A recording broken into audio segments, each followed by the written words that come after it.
Toujours un plaisir de savoir que vous êtes nombreux devant vos postes téléviseurs. En tout cas, très chers téléspectateurs, bonjour et bienvenue à ce nouveau numéro de BB1. Je suis votre présentateur, je m'appelle Yoshim Bunga. Chaque semaine, nous nous retrouvons en tout cas pour apprendre, connaître, être édifié et beaucoup découvrir sur des talents, que ce soit des Congolais, que ce soit des personnes étrangères qui viennent ici sur ce plateau partager leur expérience avec nous, partager leur vécu et aussi surtout rajouter un plus par rapport au savoir de Congolais qui nous suivent en tout cas, que ce soit en province, à Kinshasa, que ce soit dans le quartier en tout cas de Kin, Matonge, Kingabwa, et que ce soit dans quelques communes entre Ngalima, Limete, Gombe, tout ça. Très chers téléspectateurs, sachez très bel et bien que vous êtes à la bonne heure, bien sûr sur la bonne adresse parce que vous êtes en train de suivre BB1. Comme je disais tout à l'heure, je suis Yoshim Bunga, j'anime cette émission avec une équipe qui malheureusement aujourd'hui n'est pas là, mais nous avons toujours beaucoup d'invités sur ce plateau comme d'habitude. Avec eux, nous allons partager, comprendre, apprendre. Donc je vais demander et à ce beau public qui est avec nous et aux invités de pouvoir s'acclamer. Donc s'il vous plaît, acclamez pour vous-même, acclamez encore plus fort, non? Et donc, B1 Télévision, nous sommes suivis en Europe, en Amérique, en Australie, un peu partout en Afrique. Vous êtes en train de suivre cette émission, peut-être dans un pays en tout cas qui nous suit le plus, c'est au Mali. J'ai jamais compris pourquoi chaque semaine j'ai des centaines, des milliers de personnes. J'exagère peut-être, mais bon, comprenez, depuis le début, ça fait 3 ans que nous sommes ici sur cette chaise en train d'animer cette émission. Donc, nous recevons beaucoup de messages, des appels qui viennent du Mali où on adore ce que nous faisons, nous suit, où nous motivons des personnes, où des personnes arrivent à créer leur business parce que nous sommes ici à Kinshasa, capitale de la République démocratique du Congo, la RDC qui a un scandale géologique, qui a un pays magnifique. Et donc, nous allons en tout cas entrer dans le but de cette émission avec beaucoup d'invités, comme je disais tout à l'heure. Nous allons passer un très bon moment, rassurez-vous. BB1, la femme par excellence, nous avons des femmes ici et aussi des hommes, mais pas n'importe lesquels, les leaders, ceux qui sont sur des projets, pas n'importe lesquels, des grands projets. Nous allons découvrir tout à l'heure, donc nous allons commencer avec une femme. Et donc, toi madame Nicole, vous allez bien? Ça va, je vais bien. Un joli sourire, bien habillé, tout ça, belle chaînette. Maquillage, vous appelez ça aujourd'hui make-up, on l'appelle quand même, non?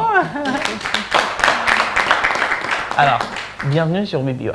Merci. Vous œuvrez dans plusieurs domaines, mais aujourd'hui vous avez préféré œuvrer, ou en tout cas vous présenter comme quelqu'un qui est dans les sociales. C'est parce que vous avez un gros cœur? Un gros cœur, oui. Une femme, une maman, elle a toujours un gros cœur. Je suis maman, donc voilà. Et je suis dans le social, comme je vous l'ai dit tout à l'heure. Nous allons vers les gens qui sont vulnérables, en fait. On emploie les termes vulnérables. Donc des gens qui sont dans l'incapacité momentanée ou partielle, soit par rapport à un problème de santé ou des moyens financiers, voilà. Et donc, en tant que travailleur social, nous accompagnons ce genre de personnes, je dirais cibles, parce que nous avons plusieurs cibles. Nous avons les enfants, nous avons les femmes, les femmes, nous avons les personnes âgées, les personnes du 3e âge, on appelle les PTA. Nous avons, il y a les apatrides, voilà, disons, il y a toute une catégorie. Alors voilà, donc nous les accompagnons dans leur vulnérabilité. Dernièrement, j'ai eu accompagné une autorité qui avait un problème pour avoir son crédit. Alors il y avait plusieurs papiers, il y avait des légalisations, il y avait beaucoup de choses qu'il fallait remplir comme conditions. À un moment donné, elle était un peu fatiguée, mais bon, j'étais là pour l'encourager, pour lui dire que non, voilà, continue et tout ça. Et voilà, là on a rempli tout et voilà, tout est à la banque. Et je crois que normalement, elle aura son crédit. Donc voilà un peu... Bien dit, on l'applaudit quand même, non? Et donc, juste à côté, nous avons monsieur Jean-Luc Tchishimbi qui œuvre dans un domaine, en tout cas, très différent de madame. Lui, il est dans le numérique, mais il a une société dont il est promoteur, dont il est DG, enfin, c'est une société dont il est à la tête. Alors, Jameli, c'est ça, non? C'est ça, Jameli, en effet. Bienvenue sur ce plateau. Merci de votre réception très chaleureuse. Vous allez bien? Très bien. Kinshasa, ça va? Le soleil, la lune, le bruit, Wangungi. Tout ça. Ça te salue, hein? Ouais, ça me salue. Ça me dit la bienvenue, hein? Bienvenue sur ce Après une plateau de vingtaine Vidéo One. d'années, voilà. Ça fait combien? À peu près 22 ans. Waouh, on l'applaudit encore quand même, hein? Donc c'est un patriote qui a choisi de revenir en RDC. Donc ça fait plus de 22 ans que vous vivez en Amérique. Correct. C'est ça. Alors on va passer directement de ce côté. Comme d'habitude, on commence avec les dames. Alors, Madame Joséphine. Oui, Bonjour. c'est bien ça. Bonjour. Vous allez bien? Ça va, Yoshi? Vous êtes créatrice des applications, vous œuvrez Oui, en vous faites effet. aussi dans Oui, le oui, je suis, numérique. oui. Et tout à l'heure, nous allons comprendre un peu ce que vous faites exactement. Donc, soyez la bienvenue sur ce plateau. D'accord. On acclame quand même, on l'applaudit, non? Et donc, nous allons prendre notre dernier invité, Sion Israël. Bonsoir. Bonsoir Yoshi. Vous allez bien? Oui, très bien, plutôt bien. L'ambiance est plutôt décontractante, donc ça va. Ultimate Oui. Corporation, c'est une boîte qui œuvre dans le numérique, mais aussi dans les ventes. Oui, Vous êtes à la tête. oui. Effectivement, on a une boîte qui a deux volets, on va dire. On a deux unités de production. Nous produisons des solutions informatiques qui peuvent être des applications en fonction des demandes de nos partenaires, de nos clients. Et nous développons aussi nos propres solutions en identifiant les besoins du numérique on va dire dans certains cas d'utilisation. Et nous avons le deuxième volet qui est le secteur événementiel. Nous accompagnons les événements, nous les organisons, principalement des forums, des conférences et les événements de ce type. C'est bien dit, je reviens chez vous, très chers téléspectateurs, pour vous dire que chaque Baby One égale à un sujet. Aujourd'hui, nous allons essayer de comprendre comment développer le numérique dans l'entrepreneuriat. Comment les jeunes entrepreneurs aujourd'hui peuvent toucher au numérique pour briller. Et donc, nous allons commencer avec un grand, en tout cas dans l'entrepreneuriat et également dans le numérique, donc Monsieur Jean-Luc. Oui. On commence avec vous. Alors, la première question, c'est celle de savoir comment distinguer l'entrepreneuriat, pardon, je voulais dire comment distinguer les numériques à l'informatique. Parce qu'aujourd'hui, il n'y a pas une seule université, par exemple à Kin, qui forme dans le numérique. Mais il y a des universités en fait qui forment dans l'informatique. Alors, comment distinguer les deux? Bon, pour rendre et donner une réponse facile, je voulais dire, l'informatique englobe tout ce qui est l'information communiquée au travers de l'ordinateur. L'informatique en soi lui-même est basée de certains codes et ça englobe la sécurité, ça englobe beaucoup d'autres choses. Le numérique fait partie du soft. Donc ça veut dire qu'il y a des analyses à faire, c'est des véhicules qui peuvent être utilisés pour arriver à certaines fins et à gérer par exemple les compagnies, des logiciels, etc. Or l'informatique est, si vous voulez, la base sur laquelle repose le numérique. Très bien dit. Je reviens un peu chez une femme, parce que cette émission booste plus les valeurs féminines. Alors, Madame Kingombe, j'aimerais savoir, vous avez fini à l'UNIKIN dans, je pense, la plus prestigieuse de faculté qui met l'informatique en exerce en RDC. Et j'aimerais savoir, après ça, vous êtes allé faire une autre formation. Est-ce qu'aujourd'hui, vous vous rendez compte que l'effet que l'informatique avance tout le temps, la RDC peut-elle être en retard si les professeurs en fait, qui vous forment, vous, des l'UNIKIN ou encore de l'ISIPA et d'autres institutions qui mettent l'informatique en valeur, si ces professeurs-là ne sont pas mis à jour, est-ce que l'informatique que vous allez apprendre aujourd'hui sera au niveau où les gens attendent? Parce que là, nous avons quelqu'un c'est un Américain qui a vécu pendant 22 ans. Il peut vous expliquer tout, hein, donc, informatique. Ok. D'une certaine façon, parce que vous avez été un peu trop lent, mais je pense qu'à un certain niveau, il faudrait une mise à jour. Parce que là, déjà qu'un informaticien est censé développer ce qu'on appelle la veille technologique. Donc, tu dois de temps en temps, en fait, t'informer sur les nouvelles technologies, sinon tu t'es mis de côté. C'est de même aussi avec ceux qui forment. Parce que l'université, si l'université existe, ça veut dire qu'il y a des apprenants qui y vont de temps en temps. Donc, ça veut dire que ceux qui les enseignent, comme les professeurs, n'ont pas cette culture d'avoir cette veille technologique, évidemment, ce qu'on leur apprend est complètement dépassé. Ça veut dire que s'ils finissent ces études, malheureusement, ils ne pourront pas vraiment être consommés dans le marché de l'emploi. Ça, c'est un fait, en fait. C'est un fait. Très bien dit. Oui. Alors, je reviens un peu chez vous. Comment liez-vous le numérique à l'event? Ok, c'est une excellente question. En fait, le numérique peut être relié à énormément de domaines. L'important étant de pouvoir apporter une automatisation, j'ai envie de dire. Parce que si on apporte une touche d'automatisation, on a des meilleurs résultats. Aujourd'hui, par exemple, dans le secteur événementiel, si vous utilisez des applications qui vous permettent de mieux gérer, par exemple, votre public, vous êtes quand même sûr d'être beaucoup plus efficace que si vous restez sur un mode, on va dire, manuel, on va dire. Donc, il y a énormément d'avantages qui peuvent être tirés de ce genre d'apport du numérique. Outre cela, il y a aussi le fait de pouvoir manager l'information. Et ça, c'est la base. Par exemple, Ultimate, l'entreprise que je gère, on a développé une solution de gestion événementielle. C'est-à-dire, quand vous organisez un événement, vous avez la possibilité, donc l'organisateur a la possibilité de pouvoir disponibiliser une plateforme de billetterie.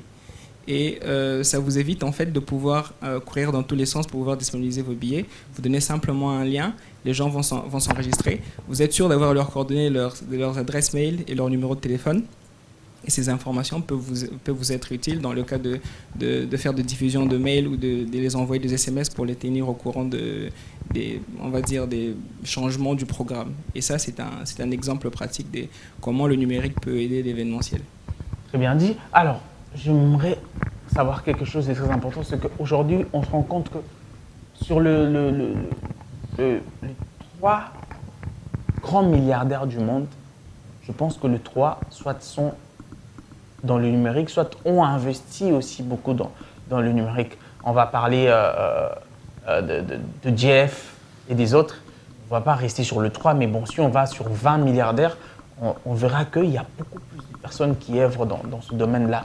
Aujourd'hui, en fait, quelles sont les attentes en fait de Congolais de la diaspora en fait que vous êtes pour pouvoir ramener un plus par rapport à l'investissement dans le numérique en RDC et puis vous faire des milliards parce que si aujourd'hui vous investissez ici et que vous avez des milliards, ça veut dire que vous avez des employés congolais et puis vous développez des business congolais. Oui, en effet. Vous remarquerez que le numérique nous aide justement avec ce genre d'informations. Vous remarquerez que il y a peut-être 30 ans et 20 ans, les compagnies, les organisations les plus riches, c'était les organisations pétrolières. Les hommes, les femmes les plus riches étaient celles qui étaient à la tête ou propriétaires de ce genre de compagnies pétrolières. Et dans les 10 dernières années, on a remarqué un shift. Et dans ce shift, on a remarqué que les chefs d'entreprise, les propriétaires de compagnies et business numériques sont ceux qui sont maintenant à la tête du monde. Et vous les avez cités. En fait, certains d'entre vous avez cité Jeff Bezos.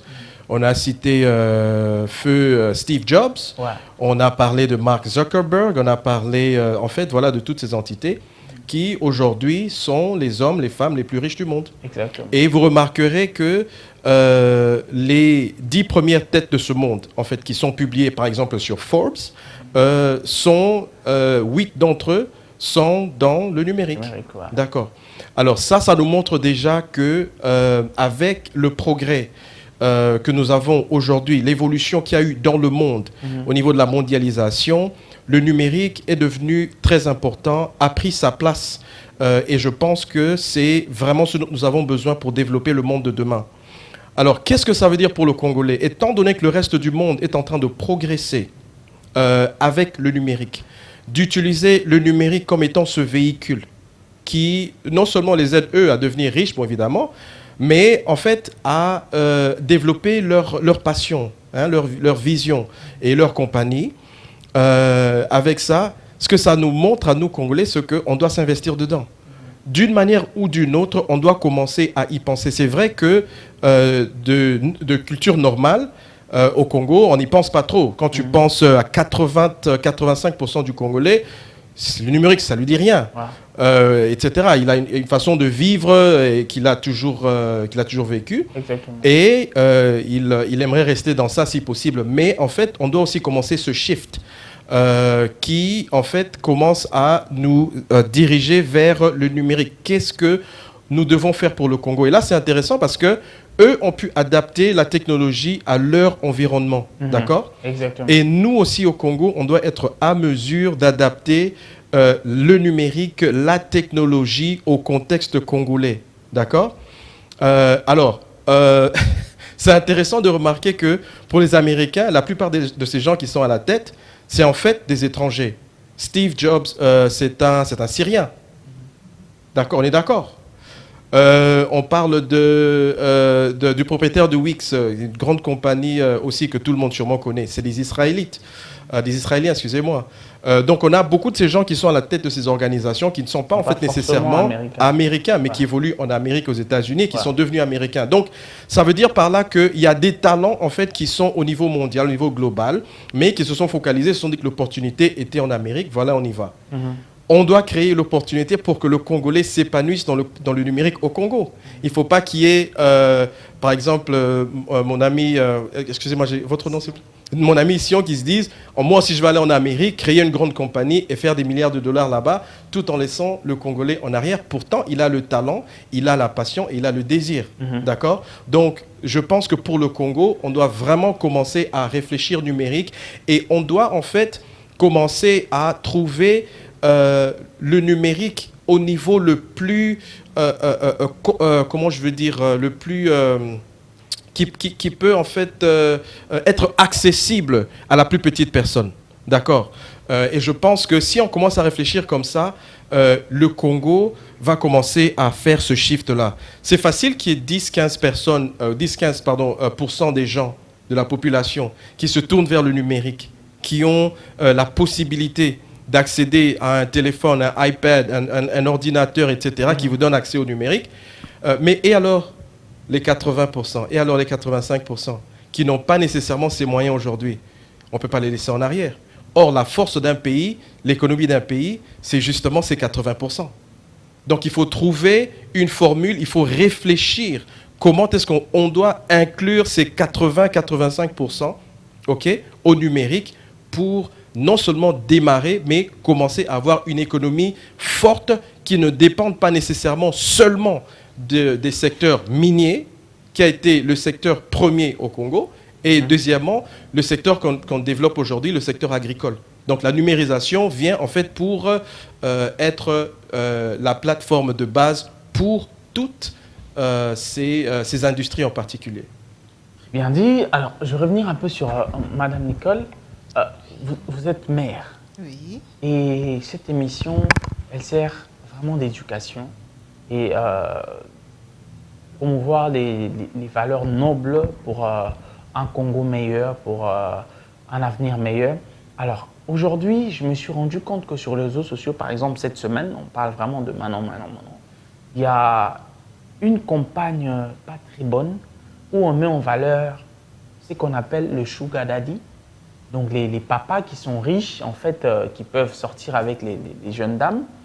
mais au détriment des jeunes en fait qui ont l'âge de sortir ou d'avoir des relations avec ces jeunes femmes pour arriver à se marier un jour. Alors, c'est quoi le truc? C'est qu'on écrit de sorte, si ton copain qui a ton âge, c'est ton anniversaire, il va te dire joyeux anniversaire chérie, mais ton sugar daddy va dire ben passe, tu vas prendre le contact d'une voiture. Au-delà d'être mère, vous êtes dans le social, vous êtes congolaise, vous voyez ce qui se passe sur le terrain, ne pensez-vous pas qu'à un moment les numériques apportent de valeurs négatives sur nos valeurs congolais en tant qu'Africains, en tant que des personnes qui doivent rester dans une logique avec une éducation de base un peu carrée. Est-ce que vous n'avez pas peur, hein? Est-ce que ça vous est jamais arrivé que vous dites que vous puissiez vous dire mon enfant avec l'iPhone qu'il a avec un téléphone, il peut voir des choses postées en mal qui peuvent détruire quelque chose au-delà de l'éducation bonne que vous lui donnez? Je dirais ceci, l'éducation est vraiment primordiale. Donc, sans éducation, je crois qu'il y a beaucoup de choses que une maman ne sait pas, enfin un parent ne sait pas vraiment comment suivre ou cadrer. Et aujourd'hui, nous avons le président de la République qui a permis aux enfants de pouvoir accéder avec la gratuité de l'enseignement. Je pense que c'est quelque chose de positif. C'est vrai que la numérisation ou le numérique, ou enfin la digitalisation, il y a toujours des avantages comme des avantages ou des désavantages. Mais je crois qu'on doit plus essayer de travailler sur les avantages de cette application ou de ce phénomène. J'appellerais ça un phénomène. Et pouvoir, comment je veux dire, beaucoup parler avec nos enfants et leur montrer le bien fondé de cette chose, mais pour qu'ils puissent l'utiliser à bon escient. Et je pense que dans ce sens-là, ça pourrait... Donc, c'est une responsabilité, en fait, des parents de pouvoir faire un suivi sur les enfants par rapport à ce problème. Et si aujourd'hui les gens sont éduqués, je crois qu'il y en aura moins qui devront comment je veux dire, chercher à avoir le sugar daddy ou le daddy qui leur donne la clé et tout ça. Parce que, bon, quand tu auras acquis une certaine... maturité, une certaine intelligence, tu pourras chercher, je vais dire, tu pourras créer dans l'entrepreneuriat, tu pourras créer, faire un business, faire quelque chose. Aujourd'hui, nous parlons de la numérisation. Donc, il y a beaucoup de choses qui passent par la numérisation. Aujourd'hui, pour faire les commandes des mèches, aujourd'hui, les filles sont dans les mèches. Pour faire les commandes des vêtements, des chaussures, aujourd'hui, tout passe par la numérisation.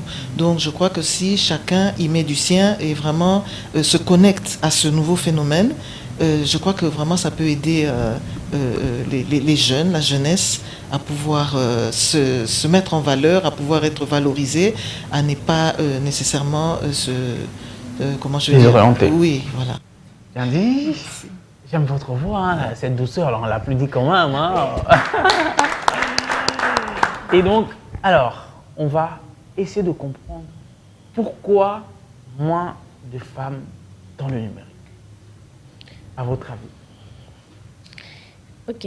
Avant de répondre, je pense qu'il faudrait commencer par qu'est-ce qui vous a motivé d'aller faire l'informatique et quand vous êtes devenue en fait celle qui organise des événements autour du numérique, etc. Pourquoi vous avez constaté en fait qu'il y a moins de femmes? Vous parlez avec les femmes, vous avez étudié avec elles. Ok. D'abord, qu'est-ce qui m'a motivée? Je pense que c'est une question que nos deux experts vont répondre. Donc, commencez par vous. Ok, qu'est-ce qui m'a motivée d'aller dans ce monde du numérique? Je vais être sincère. Hein. Je vais être sincère. Votre chérie, on... Ah non, voilà. c'était pas du tout ça. Ouais. En fait, j'étais en train de me voir dans l'avenir, en fait. Je me disais, surtout, en fait, dans ma condition, en fait, de femme, je me dis que je serais peut-être maman, sincèrement, c'était ça, et que voilà, peut-être que pour l'éducation des enfants, dont je trouve que c'est très important, ça sera peut-être à un certain moment assez compliqué que je quitte chez moi à 8 heures, que je rentre à 21 heures. Alors, je m'étais dit, au fait, que il y a un domaine où, d'abord, je vais développer cette autonomie, parce qu'il faut quand même le dire qu'un informaticien peut ne pas être employé, parce qu'il peut être son propre chef et voilà, gagner énormément. Donc, c'était ça vraiment l'idée première. Donc, je me disais, je veux faire quelque chose qui puisse me permettre de ne pas à 100%... Continue, on l'acclame quand même. Hein. Okay, de ne pas être à 100% obligé de me rendre au bureau. C'est-à-dire que je suis chez moi, je peux travailler sur des projets, j'ai des livrables. Ça, c'était la première des choses. Et aussi, la deuxième, comme on a dit, bon, je crois que j'étais informée de ce boom qu'il y a dans l'informatique et je me disais que si tu travailles dur, tu peux prendre ta retraite d'ici 40 ans. Voilà. C'était ça, en fait. Ça, c'est pour répondre à la première question, mon pouce et tout. La deuxième, c'est que pourquoi est-ce qu'il y a moins de femmes ? Malheureusement, je crois que pour la plupart des familles, quand je discute avec certaines femmes, je crois que ça part aussi, on va dire, de l'éducation, en fait. Je ne sais pas qui est-ce qui a dit qu'il y a des métiers pour femmes, des métiers pour hommes. Donc, une femme, elle grandit, elle sait que, bon, étant donné que je suis une femme, le droit, ça m'ira. Voilà. Je vais faire le droit, je vais faire l'économie. Mais quand tu dis, en fait, je suis développeuse, on te regarde genre, oh, t'as pas de fille, quoi. Tu vois. Donc, on considère que, voilà, t'es un garçon raté, en fait. Ouais, genre, t'as pas dit, t'es un garçon raté. On acclame quand même encore. Donc, c'est... Applaudissez. Donc, tout part de l'éducation. Je pense que, comme madame a dit, il faudrait par exemple une sensibilisation pour dire que, voilà, tu peux devenir... Il n'y a pas de métier pour hommes, il n'y a pas de métier pour femmes. Tant qu'il y a la motivation, tant qu'il y a des modèles autour de toi, aussi tant que tu sais te fixer certains objectifs et tout, tu pourras le faire. Donc, il y a l'éducation et la sensibilisation, voilà. C'est bien dit. On va rester sur la même question, oui, mais peut-être qu'il va vous contredire. Hein, pensez-vous pourquoi il y a moins de femmes ? Oui. Parce que, avant que vous répondiez, je rappelle que ça sera la même question. Pourquoi aujourd'hui on va dire qu'il n'y a pas des femmes syriennes, africaines ou sud-africaines qui ont un savoir, qui ont été aux États-Unis, qui ont étudié ? Non, ces gens qui ont développé des gros business, ont été à Harvard avec des femmes sur les bancs d'école. Pourquoi moins de femmes ? Ok. Alors, sur un contexte local d'abord, et je vais commencer par ça, je pense qu'il y a un aspect culturel qui entre en jeu, et pas seulement pour les numériques, hein, dans énormément de domaines en fait. Dans nos familles, on ne met pas en avant la capacité en fait d'une femme à pouvoir s'auto-développer et s'auto-suffire à long terme.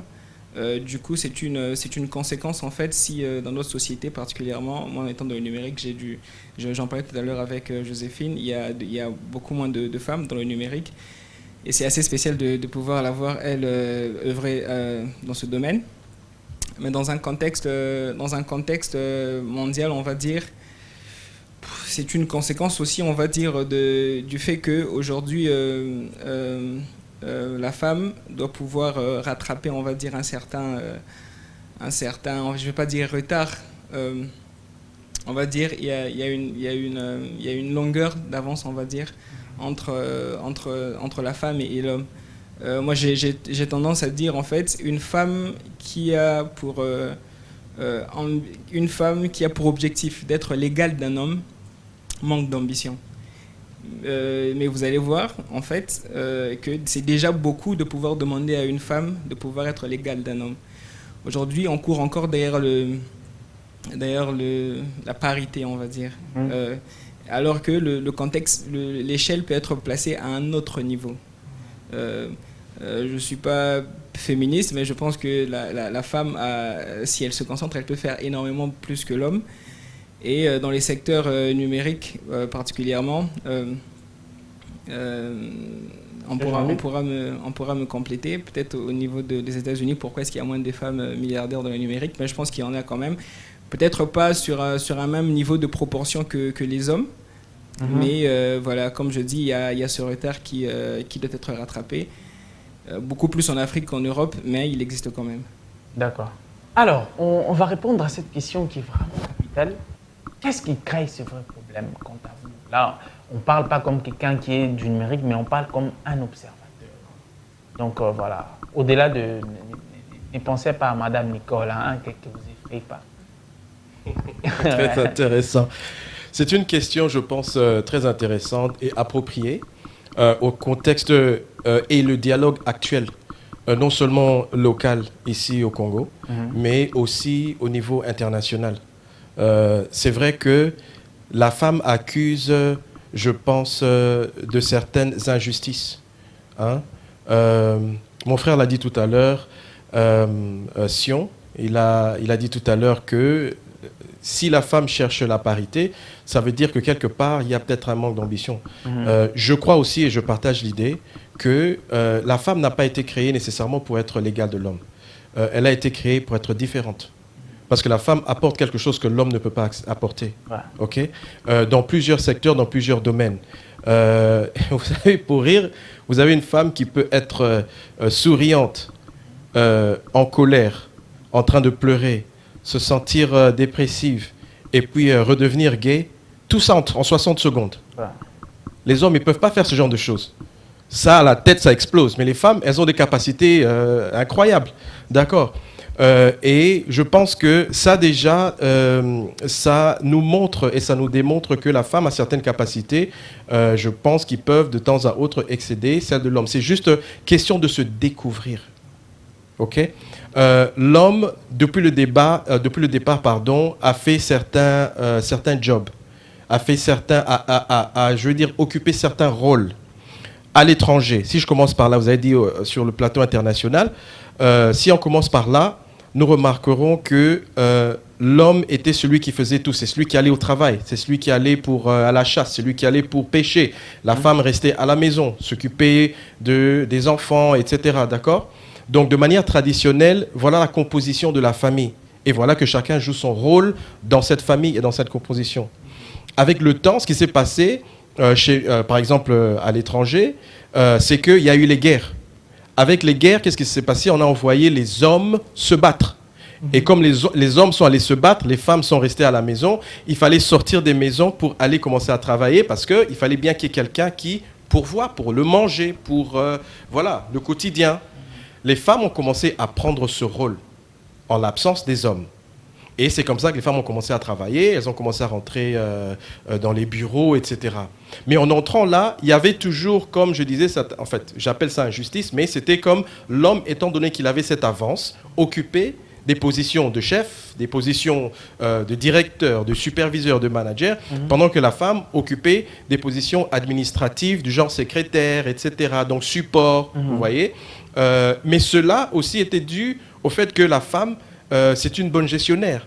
La femme, c'est quelqu'un qui sait faire un multitasking. Elle peut faire plusieurs choses en une fois et le faire bien. Ouais. Nous, les hommes, souvent, on se perd. Tu fais la deuxième chose, tu commences à t'embrouiller. Ouais. Tu comprends? Ouais.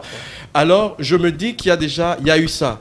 Au fil des années, je pense qu'avec, comme je disais, l'avancée au niveau mondial, on a commencé à réaliser que la femme a commencé à réaliser que je peux faire plus, je peux faire mieux, je peux faire ce qui me passionne.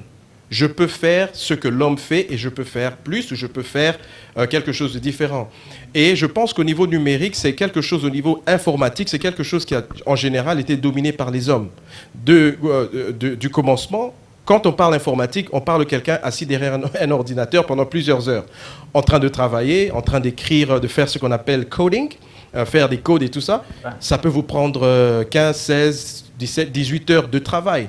Et comme Joséphine en a parlé tout à l'heure, du coup, ça fait qu'en étant femme, si tu joues toujours ce rôle traditionnel en étant mère à la maison, donc à un certain moment, il faut s'arrêter. Je dois aller prendre les enfants, je dois préparer, je dois m'occuper de mon mari, je dois faire ça. Du coup, tu n'as pas 18 heures tu vois, pour être derrière un ordinateur en train de travailler. Donc je pense que ça influence en fait le pourcentage de femmes qui entrent dans ce domaine en particulier, par exemple, quand on les compare aux hommes. Je pense que ce sont ces choses, ce sont ces facteurs qui déterminent si une femme va se lancer dans l'informatique ou pas. Mais en ce qui concerne la numérisation, le numérique, qui est légèrement différent de l'informatique quand même déjà au commencement, je pense que les femmes commencent à découvrir qu'il y a moyen d'être dans le numérique. Tu n'as pas besoin d'être informaticien pour participer dans le jeu numérique, dans le jeu digital. On n'a pas besoin d'être informaticien. Tu peux maîtriser certaines plateformes, par exemple. On a parlé d'événementiel. Donc, tu peux être quelqu'un qui a une compagnie qui gère les événements. Et à ce niveau-là, tu travailles certaines heures bien précises, tu gères, tu multitasks, tu fais tout ce que tu as à faire. Mais en fait, tu gères tout à partir d'une plateforme digitale. Voilà la contribution numérique que la femme peut avoir aussi. Et en ce qui concerne les femmes milliardaires, je vous dis qu'elles arrivent. Il y en a beaucoup déjà maintenant, juste comme on vient de voir qu'il y a une première femme vice-présidente du monde. Vous avez compris? Oui. Vice-présidente du monde, Kamala Harris. Donc, elle est vice-présidente des États-Unis, ça veut dire que tu es vice-présidente du monde. Noir, hein, donc, ça, c'est une première. C'est une noire. Non seulement c'est une première. Madame Nicole est plus claire qu'elle. Absolument. Hein. Mais écoute, on applaudit pour Madame Nicole.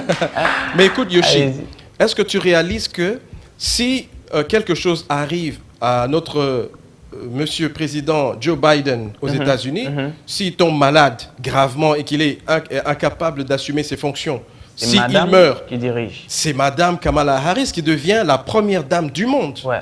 Est-ce que vous réalisez? Ouais. Donc, du coup, la femme atteint, je pense, des échelles qu'elle n'a jamais atteintes auparavant. Donc, c'est vraiment un réveil.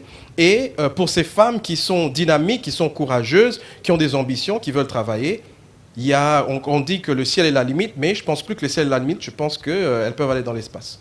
On l'applaudit quand même, hein? C'est très bien dit. Alors, on va rester un peu sur vous pour essayer de comprendre Jamily. Quoi exactement? Qu'est-ce que vous faites? Vous êtes implanté où? Et il y a sûrement peut-être des Congolais qui vous suivent ou des Congolaises qui aimeraient connaître. Hein, ça peut peut-être leur intéresser ce que vous faites exactement dans le numérique. Merci. Jamily, c'est une compagnie basée aux États-Unis, en Californie, et spécifiquement à San Diego, d'où j'habite. Donc nous avons créé cette compagnie là-bas. Mais elle elle est plus internationale. Hein. Donc j'ai des employés qui travaillent en Afrique du Sud, il y en a qui travaillent en Asie, et puis ici au Congo, étant donné que nous ouvrons la boîte, donc nous aurons ça aussi au Congo. En Amérique latine, c'est ça, hein. Donc il faut créer de l'emploi ici. Hein. Mais oui. Voilà, c'est ça. Je m'appelle Biwan Kado, on côté Jamily. Je plaisante. Oui, donc du coup, voilà, c'est de là qu'on vient. Et notre boîte, en fait, se concentre sur le digital, la numérisation, mais vraiment à un titre entrepreneurial. Ça veut dire, mon background, c'est, oui, l'informatique, mais j'ai fait le business international, international business. Donc, du coup, en fait, je me suis plus concentré sur les affaires au niveau international. Et je pense vraiment de manière pratique. Quand on pense et quand on parle de business, d'accord? Alors, nous utilisons le digital et le numérique pour promouvoir l'entrepreneuriat, ok? Et donc, voilà ce que notre boîte fait en général. Donc, on parle du numérique, mais que nous utilisons comme véhicule pour continuer à promouvoir l'entrepreneuriat. Jamily aimerait se concentrer en RDC spécifiquement à aider les jeunes. Ok. Bon, les jeunes, peut-être j'exagère un peu. C'est vrai qu'on a un accent sur les jeunes, mais aider tout le monde. Ok. Donc ça veut dire, oui, les entrepreneurs. Il y en a beaucoup déjà. Écoutez, faire quoi exactement? Parce qu'il faut qu'ils comprennent. Yoshi, il y a 80%, je pense, de comment on appelle unemployment, au chômage. Hein? Oui, donc il y a 80% à peu près. À moins que je me trompe. Le chiffre que j'ai compris, c'est qu'il y a à peu près 80% des gens qui sont au chômage. Donc ça veut dire qu'ils n'ont pas un travail, formel. Mais ces 80%, tu sais, se débrouillent. Hein. Ce 80% se réveillent chaque matin. Je suis arrivé, mais les embouteillages, c'est des embouteillages monstres que je vois là. Ces embouteillages sont dus au fait que les gens, chaque matin, sortent pour aller se débrouiller, sortent pour trouver une solution aux problèmes financiers, au fait qu'il n'y a personne pour m'engager, et s'il n'y a personne pour m'engager, je m'engage moi-même. Je me mets moi-même au travail et je vais trouver ce dont j'ai besoin. D'accord? Et qu'est-ce qu'on fait, en fait, nous, notre compagnie, Gemili, et puis les autres qui nous accompagnent dans le même type de travail.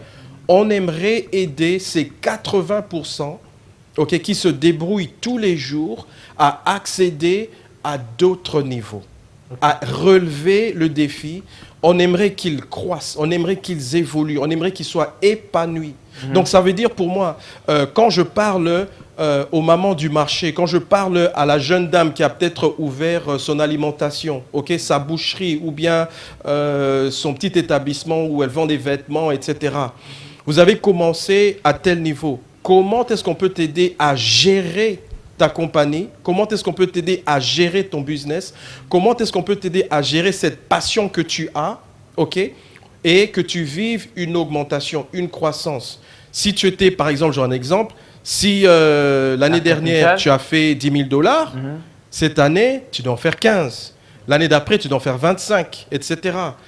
Comment est-ce que tu peux utiliser le levier du numérique et de la digitalisation pour en faire plus? C'est à ce niveau qu'on aimerait s'impliquer.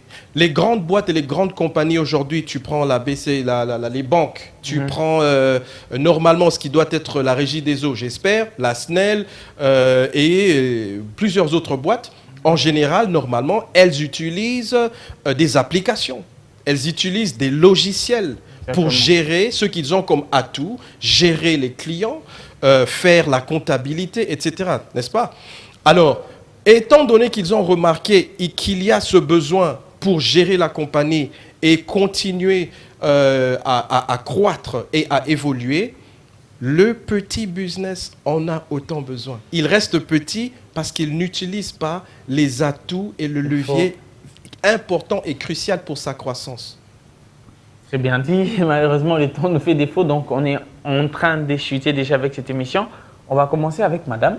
On va commencer à chuter avec vous. Alors moi, j'aimerais savoir, on se rend compte que plus on est femme, plus on prend de l'âge, plus on pense que ce qui est allumé, par exemple, un split ne nous concerne plus. Quand il y a des nouvelles machines à laver à la maison, qu'il faut comprendre comment ça marche, il faut dire à son cadet ou apprendre qu'on apprenne à la bonne ou encore au fils.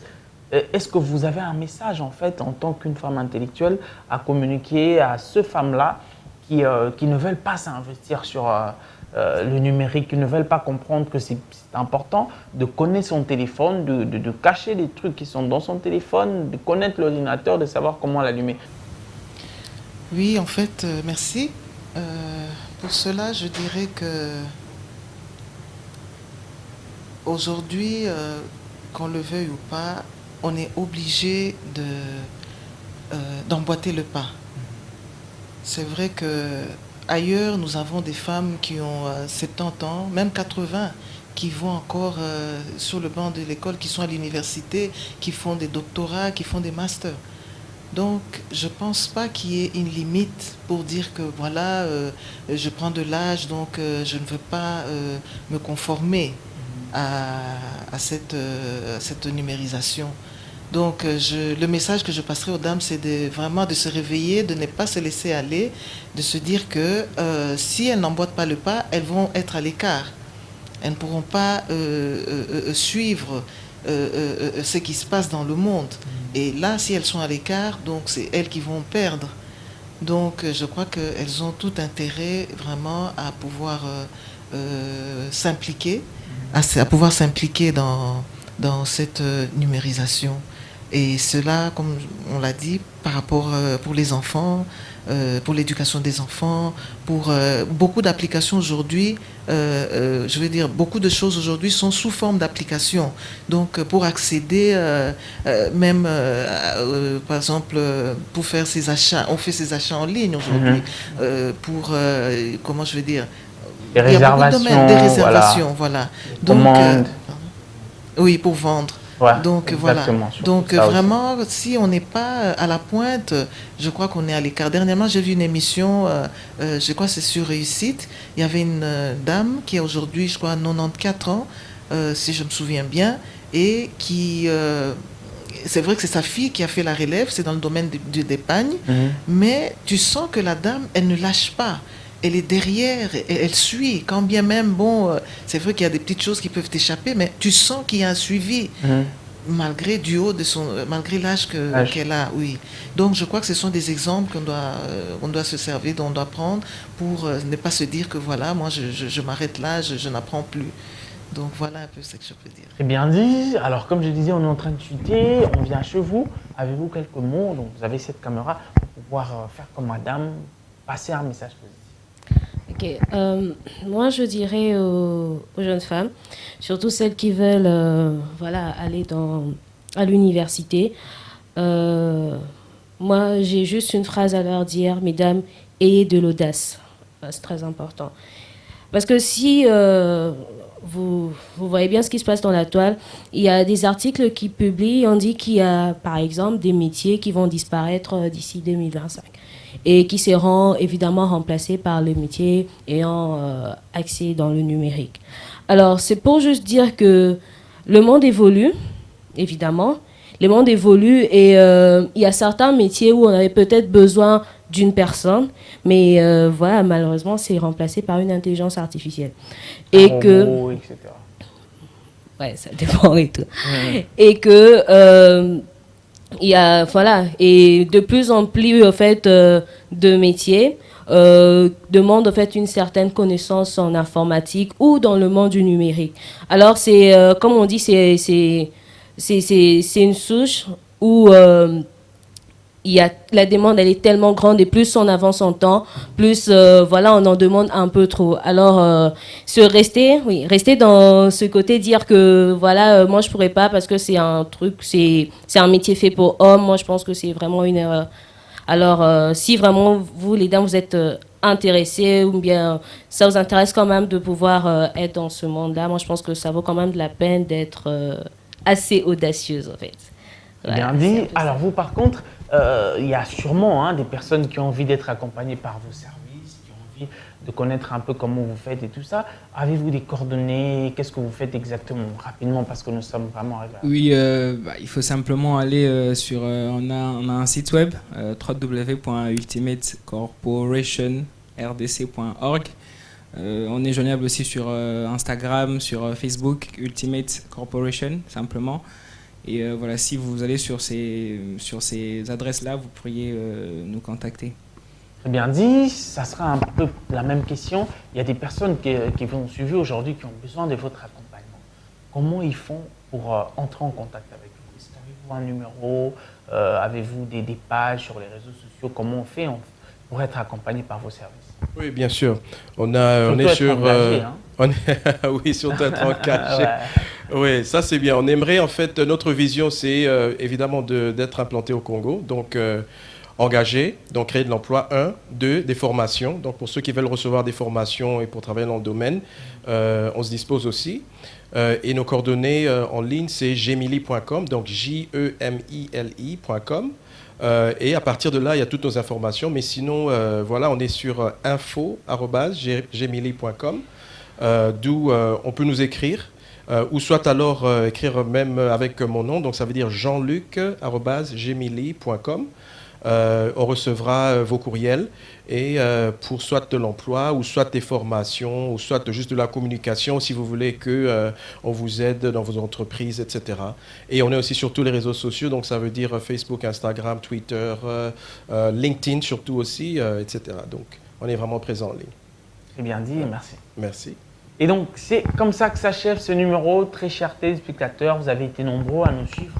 N'hésitez pas à aller sur les réseaux sociaux, à découvrir BB1, que ce soit sur Facebook, Instagram et le reste. N'hésitez pas aussi à vous abonner à notre chaîne YouTube, la chaîne bien sûr de BB1 Télévision, sur laquelle vous pouvez voir les notifications de toutes les autres émissions, mais aussi de BB1. Émission qui vous donne la chance d'en savoir un peu plus. Donc nous sommes arrivés à la fin, on va faire comme d'habitude. Je vais pouvoir demander à tout le monde sur le plateau de lever sa main Et on dit ensemble bye bye. On s'acclame comme un...